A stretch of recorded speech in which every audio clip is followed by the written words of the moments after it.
The saga is now complete. I think. We now know all of the answers. It's taken 6 movies to lead to this. It's the lost finale of the Resident Evil movies. I love a movie that's the final chapter that opens with a 15-minute, it probably wasn't 15 minutes, but it felt like 15 minutes of exposition of stuff that has never been talked about in any of the movies. I didn't think so, but I was like, I've only seen these movies when they've been in theaters. I haven't really rewatched them. Yeah, so they're not ones like I've seen the first one a few times, honestly. Yeah. But the other ones, like, I think I've seen like the second and third one maybe 2 times each. And then all the other ones have just been like, and then we go see it at midnight. Yeah. And so because of that, I was sitting there like, well, maybe this has happened before, but I don't remember. I can't say I'm lost, because regardless of it providing exposition for movies that didn't happen, it's not complicated exposition. No, like, it basically sets up like a brand new plot thread that we've never encountered before. Yeah. But it handles it all pretty much in stride as it goes. So it's like, well, I guess there's nothing dangling on that one. Yeah, it's like, look, Mila Jovovich has 40, bless you. Thank you. Has 48 hours to get from point A to point B. That's the movie. I can follow that just fine. Although it is worth mentioning, time moves more fucked up in this than it does through like the 6 seasons of Lost. It's one of those. Like, she's got like the little time bracelet on her, like she's Snake Plissken. But when it's a scenario that feels like only maybe a couple of hours have passed, she'll look down and about 14 hours have passed. Yeah, it's like as soon as she gets it, it's like you have 48 hours to get back to Raccoon City. It's like, yeah. Okay. And then she immediately gets knocked out, wakes up, looks at it. It's like, shit, I got 20 hours left. I'm like, you lost a day. Yeah. And then when it feels like it should be a little longer, like when a laser trap room comes back and things like that, and they like, get... The entire third act is 4 minutes. Yeah. It turns into that... time works the same as in, like... At the end of Goldfinger, when, like, you know, it's 5 minutes, but it only took, according to the watch, it only took like 30 seconds just so it would land on 007. That's kind of what time is here with her little time watch, and I was getting a kick out of that. That was kind of funny. It kept throwing me because of just how often, like, she is checking it constantly. Mm-hmm. And, like, I'd say that she's checking it every 5 minutes, but that's a really inaccurate gauge. Because, yeah, in our time, like there were some scenes, like, at one point she's driving down the highway, and it says she has, like, 36 hours to go. And, Umbrella had set, like, a booby trap where, like, they had, like, a spike strip across the road. She hit that, it blew out the tires, she crashes. Immediately, like it's not like she wrecked and then it's like sitting there like for a few minutes or something. Like, no, like it crashes and she's like, holy shit, I just crashed. Opens the door, steps out, takes a look at her little watch thing. I'm like, fuck, 35 hours. I'm like, that was an hour-long crash? Yeah. But yeah, like you said, like then there's other times like they managed to completely fortify with like medieval style defenses. Yeah. This like derelict skeleton of a skyscraper in the course of 2 hours. They set a series of the most elaborate traps since Home Alone.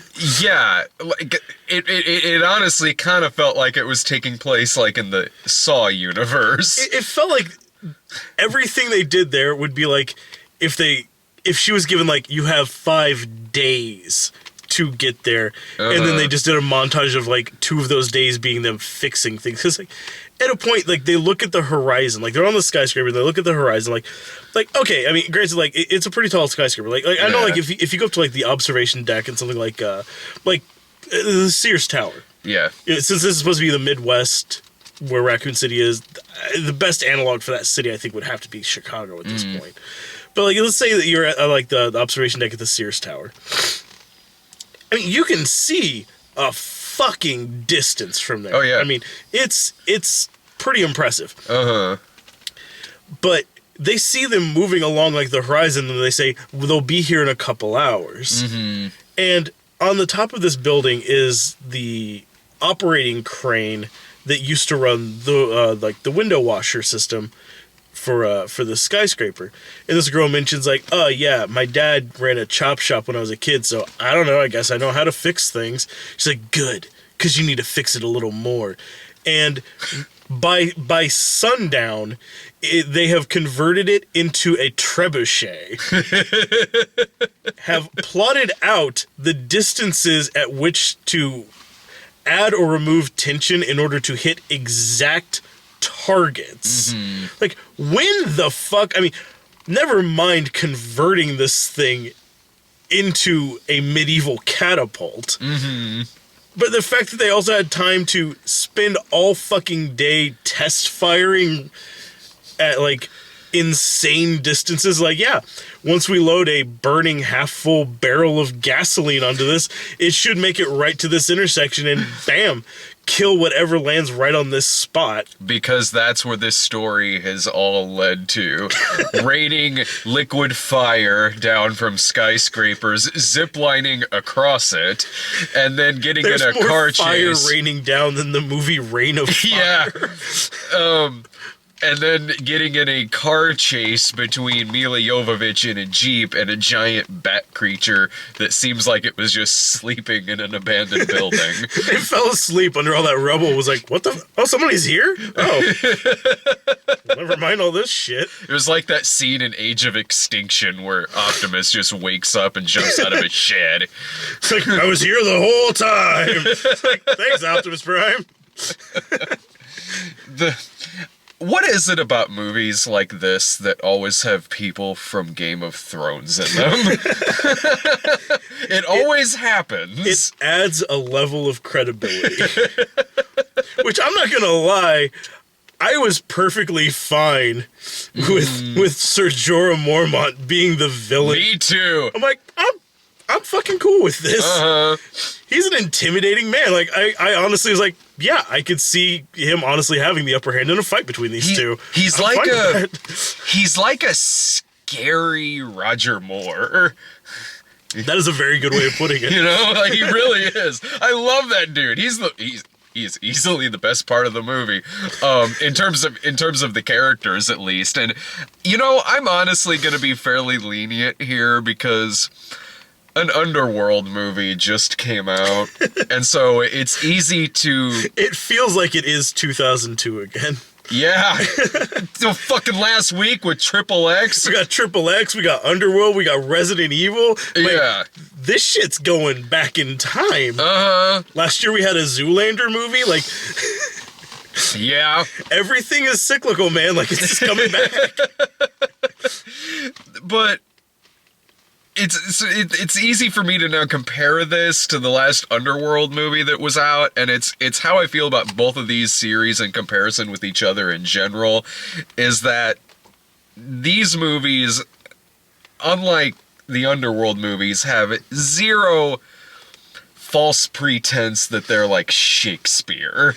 You know, like these movies, this one too, the Resident Evil movies, they know what they are. They're not trying to be anything more or less. It freely accepts like what's happening here. Like it's not trying to put on airs or anything like that. Like, no, like, you can't have a character like the way that they have Albert Wesker. Yeah, the way that he acts. You can't have that in a movie and not be able to say, like, all right, yeah, no, this is stupid, but Go ahead and climb into the gimp suit and put on the sunglasses and just Yeah. smirk a lot. Exactly. Like, Put on a very affected accent, if you could, please. the movie is at the end of the day, it's a movie and it's a series that it just wants to be entertaining. It just wants to give you just some dumb fun at the theater, and whether it succeeds or not isn't because the movie makes sense or not. It's just like whether you're having a pretty good time watching it. And these movies are better at that. They know what they are way more than the underworld movies do, which get so caught up in like just like the melodrama of it all. Like that'd be like if the best comparison would be if half of the Resident Evil movies, like if half of each movie was just sitting in like a boardroom with them making like corporate decisions about what's going on with the virus or some shit. Yeah, like that. and no one ever seeming like they're having fun. Whereas in this, you can tell they're having a good time. Oh yeah, I mean it's action set piece the movie. Like the plot is there only because they need a way to get from explosion to explosion, and sometimes I'm fine with that. Like about the first thing I said to Letty as soon as we walked out of the theater was, like, it's a lot of things, but it's not boring. No, it's not. The biggest problem that I have with this movie, and it was something that was frustrating me through the whole thing, had nothing to do with whether the Resident Evil the final chapter makes sense or not. It had nothing to do with that. This is a horribly edited film. There are several points where it is very hard to tell what just happened. It's impossible. It's easier to tell what's going on in a fucking Olivier Megaton movie than what's going on here. It's like, okay, like one of the big set pieces that's kind of showed off in the trailer is the one where like she gets ambushed at like an underpass. And, like, it's the scene where, like, she's kind of strung up in the air, kind of, like, swinging around and, like, just shooting guys. Mm-hmm. Which, okay, that's fine. Like, I don't know why they were just all hiding under that bridge. Like, some of them must have been... Because, like, we did a panning down shot. There was nobody on top of the bridge, so they must have all just been holding on to the underneath. But that one guy was just covered in garbage. Was he just sitting there all day covered in garbage? Or did he, like oh, shit, the car just crashed. Here, throw a bunch of old cans on me and you guys climb up into the rafters. That scene was gonna be so surprised. Yeah, happy birthday. Just pause like, ah!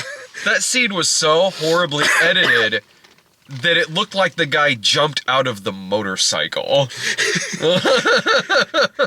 It was his perfect disguise. He looks like a bike, and then he just stands up and like, "Brah! I'm just a guy holding onto two wheels." And I'm sitting there like, I know that's not what happened, but this editing is so shitty that that's how it looked. Like, this movie is edited by a guy named Doobie. Let that sink in. Yeah. Well, and they made like huge jumps constantly throughout the film because it's like right before she crashes, she drives past a sign that says like 418 miles to Raccoon City or something like that. It's like fuck me, this is gonna be a whole like road trip film if we're actually following this. Mm-hmm. So she gets jumped there, kills all these guys as you saw in the trailer. And then there's a motorcycle sitting there, so she's like, all right, I'll just jump on this. Nope, it was another booby trap because it had the fucking, like, car alarm from RoboCop on it. Shocks the piss out of her. Mm-hmm. With legit, like crackling, like, lightning going up her arms and everything. It's like, okay, well, yeah. That's how that goes now.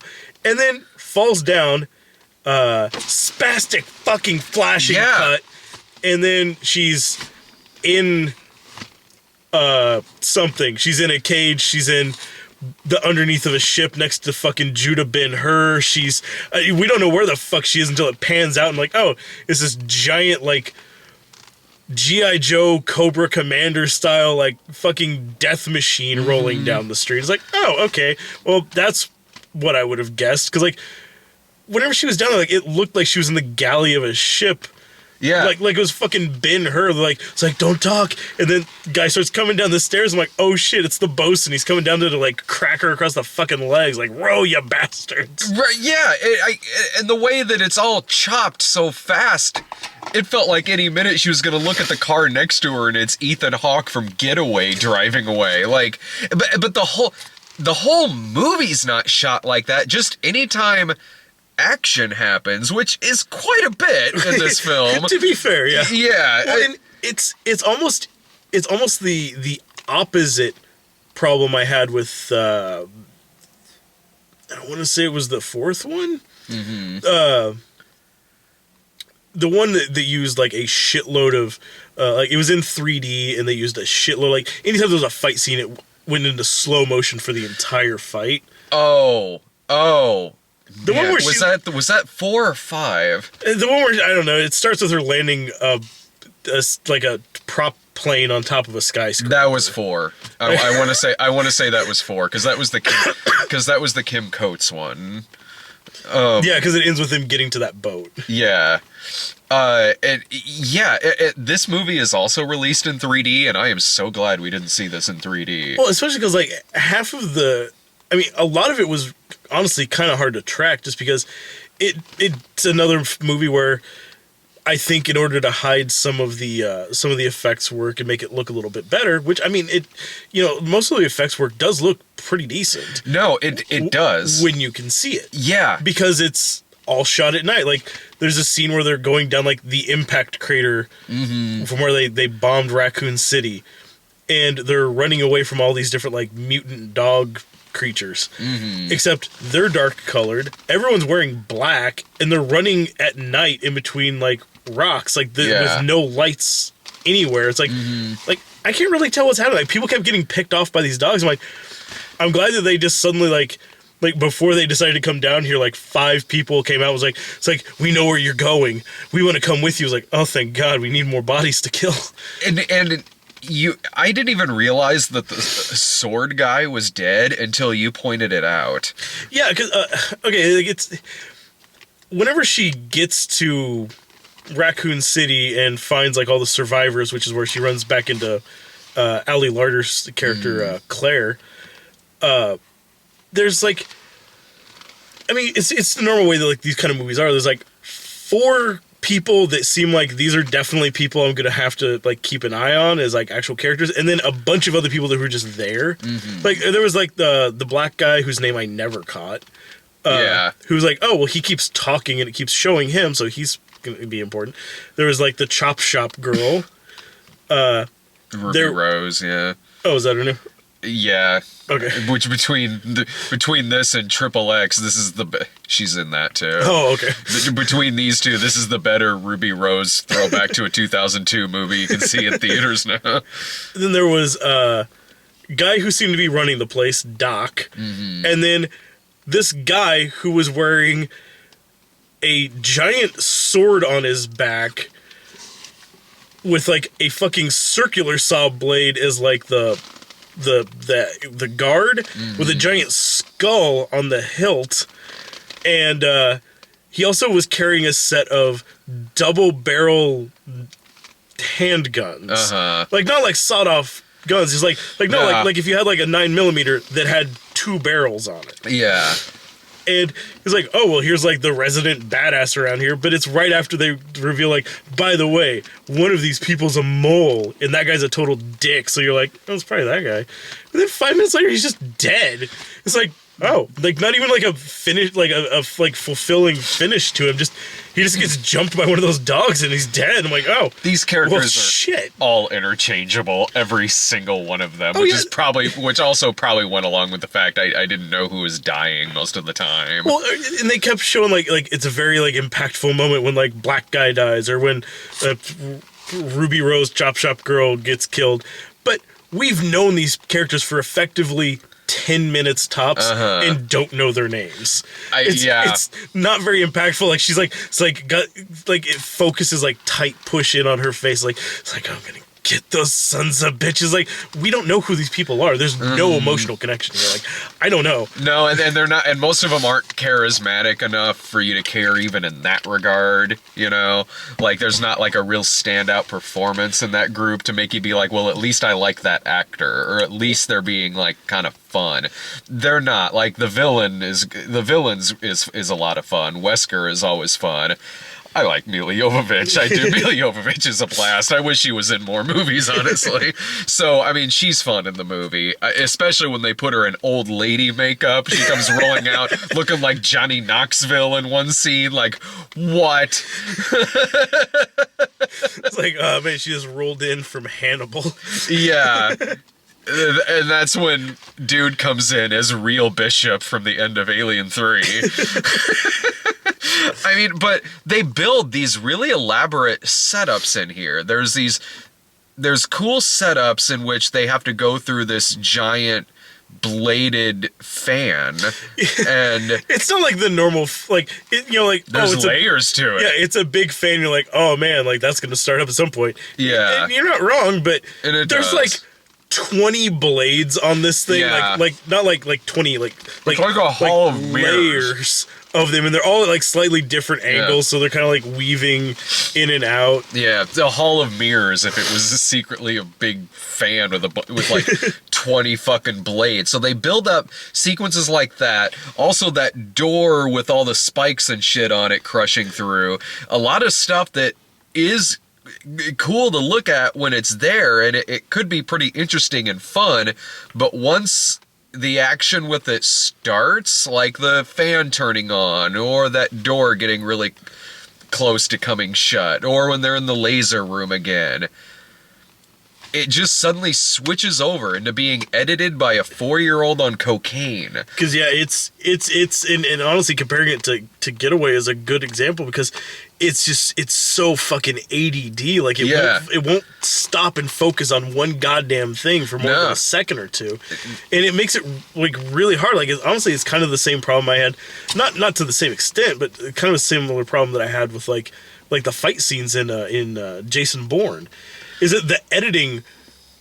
Like, the editing was the third opponent in each fight. Yeah. Mm-hmm. Like, these two are fighting each other, but the cameraman and the editor are fighting against both of them. The only reason why I would say Jason Bourne was worse in that regard than this is because Jason Bourne, the whole movie was like that. True. This movie, at least when like it was flashing around a lot, but at least when it did cut to a different camera angle, the cameraman was holding it straight. I will say that this is better in that regard, because at least in this movie, when I was supposed to be reading something, the camera stopped. Yeah. You know, it's like, just let me look at it for a second. Yeah, I'll say this is better edited purely on that regard alone. Like, and I was never nauseous in this. I never got nauseous or anything like that, like I did with Jason Bourne, which is honestly the only time that's ever happened to me in a movie, which tells you how fucking... Yeah, I've never had a problem with motion sickness in real life, playing like first-person games. Yeah, same. Found footage movies, movies, action movies. Fuck, Hardcore Henry, a movie that was like they were actively like warning people like, you might get sick. We went and saw it in 3D. Yeah. And it was fucking fine. Mm-hmm. And then goddamn Jason Bourne. Yeah, like I'll at least say like, okay, I'd rather sit through this again than Jason Bourne purely on that regard alone. And you could tell when fight scenes in this ended, and they would have like the pretty good suits and makeup effects for the monsters that they had in the movie, but you couldn't tell when an actual fight was happening. Like, it might as well have been a bunch of CGI for all you could fucking tell by looking at it, but then you do see in some shots that there is pretty good makeup work they're using here, and little models and things like that, but like, what good is it when you can't fucking tell? Yeah, like when they're crawling through like those vent shafts and it suddenly starts looking like they're in the movie Cube. Yeah. Like, it's just like just dropping them through like hatches into different places.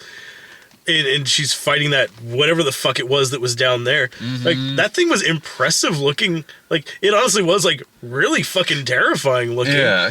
But you couldn't ever really see it. Mm-hmm. No.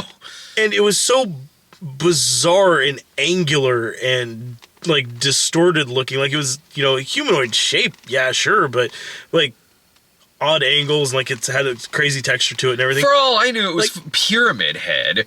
Yeah, like, whenever like it gets in close, because it's 3 times her size at least, and whenever she gets in close and starts trying to like actually like hit it or kick off of it or jump at it and do a fucking backflip away from it or something, I don't know, whatever the fuck she's doing. Yeah.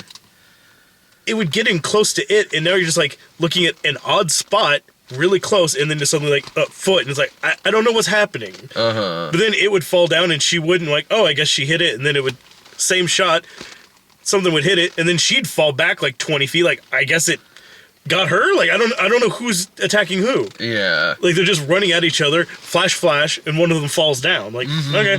I guess that was the fight. Again, like similar to the fight scenes in Jason Bourne, was like, it's like, I don't know what the fuck's happening. I don't know what the fuck's. Oh, okay. 4 guys on the ground and Jason Bourne just standing there, like, yeah. I guess he won. Yeah. I guess he won this one again. How many movies are these now? Jesus. You think this is gonna be the final chapter, or you think we're gonna see Resident Evil: A New Beginning? But it would be some other guy playing Alice. A paramedic. Avenging his son. But yeah, I think they've been doing these for so long now. I don't think they know how to finish a movie, because it ends with sequel baiting another movie. It does, yeah. Like, it does. It's like, this is my final story. And then the end of it is her being like, until they're all dead, my fight's not over. I'm like, so which is it? Yeah, they're trying to do both. They're giving answers in regards to Alice's character. They're telling. They're kind of like putting a bow on her. But if they wanted to keep making them in this universe, or even still using her as the lead, they very much could, depending on how this one pans out. Like if it gets enough money back, like, I wouldn't be surprised. Like, like a year or 2 down the line, like, it's like,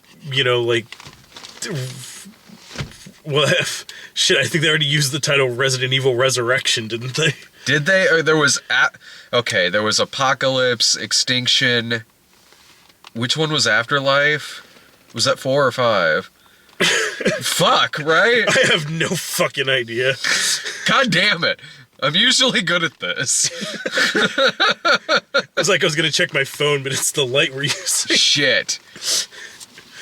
Once we hit pause, we'll fix it in post. Ignore this. Yeah, we'll know what it is once we shut the camera off. We'll look it up. But I can't not tell you. We're not coming back on after that. Exactly. Be people for days in their comments like, it's called this, you assholes. Like, I'm not reading those. I'm just trying to spare like hundreds and hundreds of people writing the same comment. That happened. We're gonna look it up. It's okay. We don't know all the titles.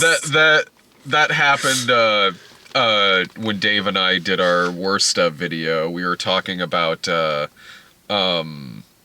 if there were any Civil War movies where the South were the heroes, and I did put the question to the audience, but there are people still answering that with the same movies.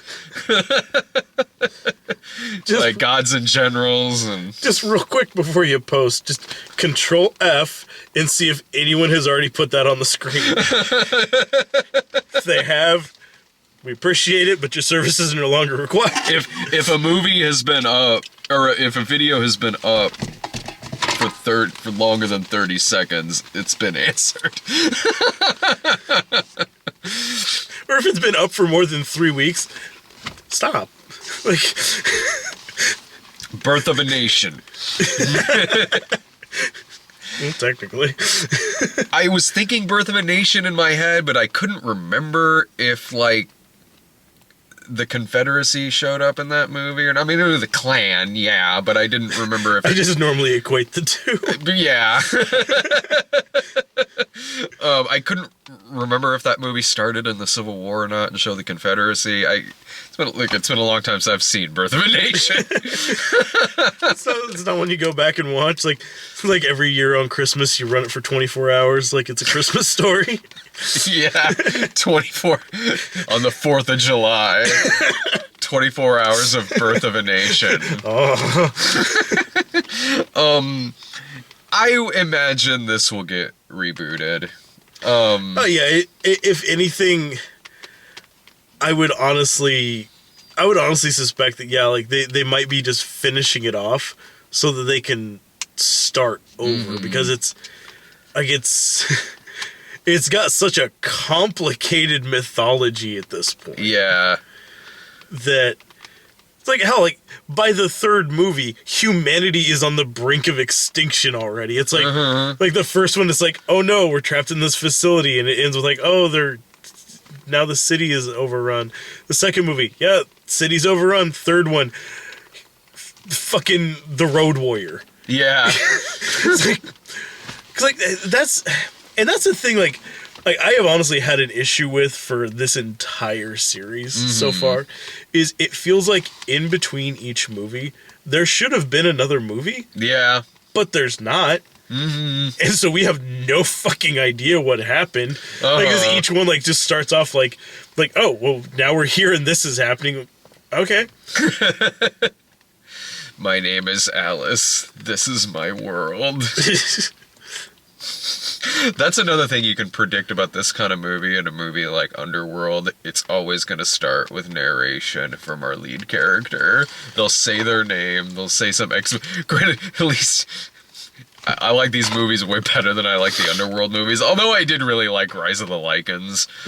But at least in the Underworld movies, they are giving exposition about things that we actually saw in other movies. True.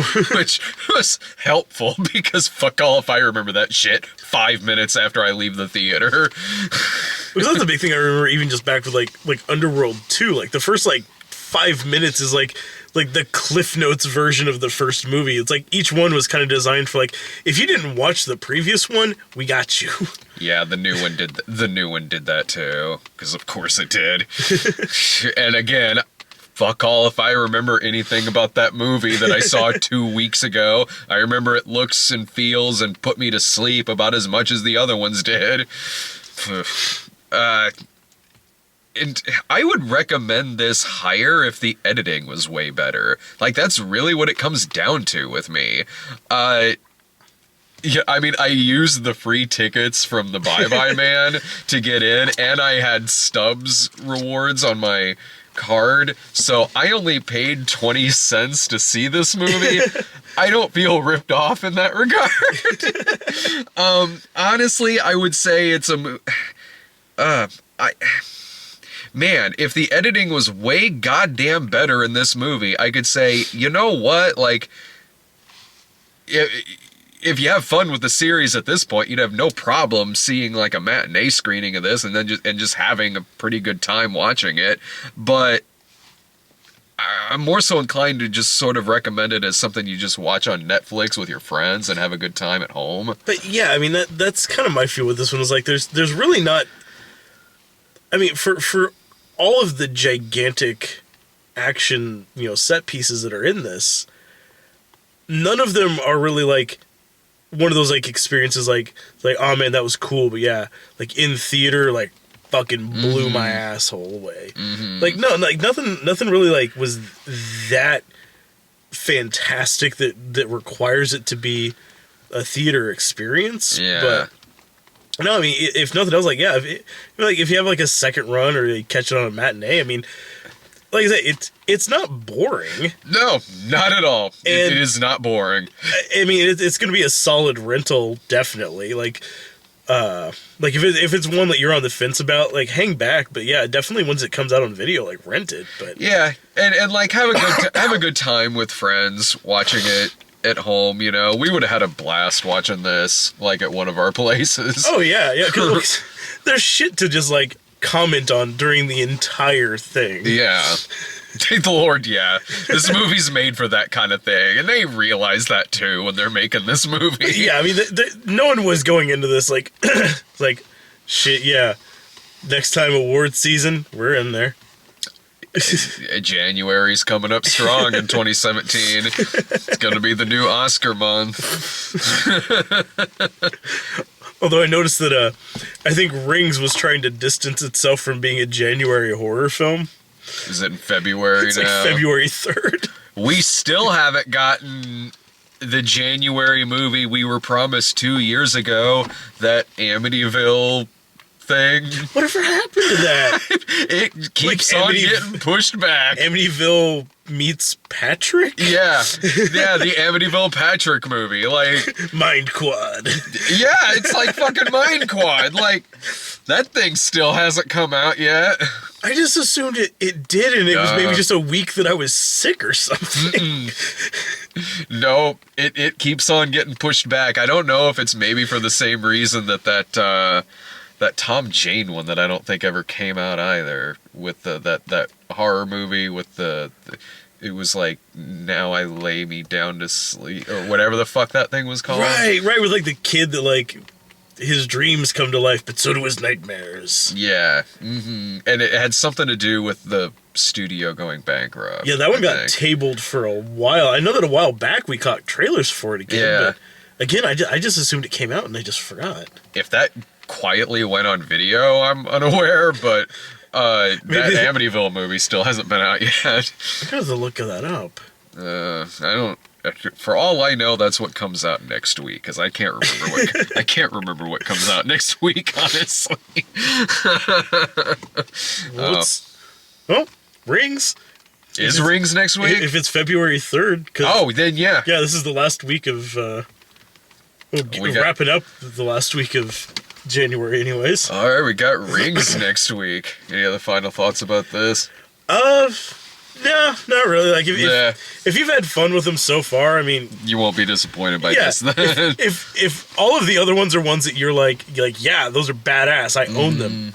Fuck it, just go watch it then. Like, I'm not gonna hold you back. Like I said, like it's nothing fantastic, but it's not boring. Like, it's got a lot of like really interesting stuff going on in it.